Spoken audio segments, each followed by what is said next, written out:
తాను చేసినది యావత్తును చూచినప్పుడు ఏం చేశాడట?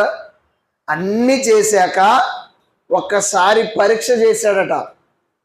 తాను చేసినది యావత్తు అంటే ప్రకృతిని కలిగించింది ఎవరు?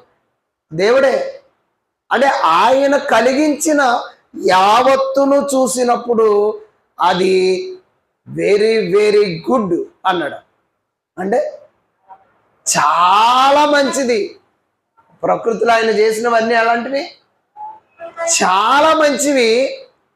కానీ ఈరోజు చాలా మంది అనుకుంటున్నారు దేవుడు ఆ మొక్కలు చేయకపోతే, ఆ పొగాకు మొక్క లేకపోతే మేము పొగ తాగం కదండి అంటున్నారు. దేవుడు మందు చేయకపోతే మేము మందు తాగం కదండి. ఎలాంటి వాళ్ళు చూడండి, తెలివి ఎలాంటిది. ఇంతకీ నేరం ఎవరి మీద వేశారు? ఎవరి మీద వేస్తున్నారు నేరం? ఏమని వేశారు? అసలు ప్రకృతి చేసింది దేవుడే కదండి. ప్రకృతి కలిగించింది దేవుడైతే ఇదిగో మేము పీలుస్తున్న ఈ మత్తు కానీ, తాగుతున్న ఈ మృత్తు కానీ ఎవరు చేశారండి? మరి దేవుడు చేయకుండా ఏది వచ్చిందా?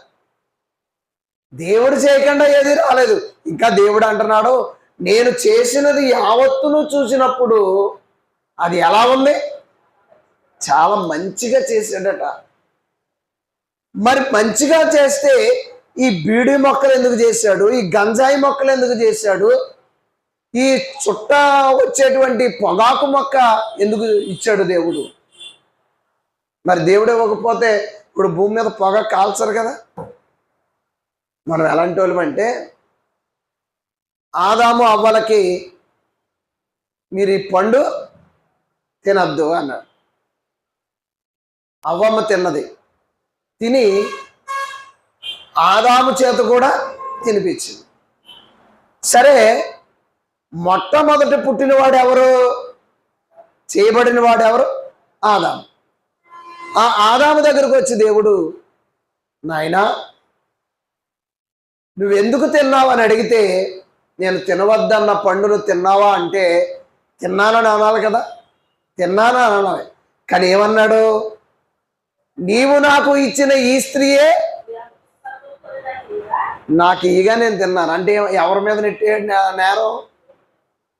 నువ్వు ఈ స్త్రీని ఇవ్వకపోతే నేను ఎలాంటి వాడిని? ఈ స్త్రీని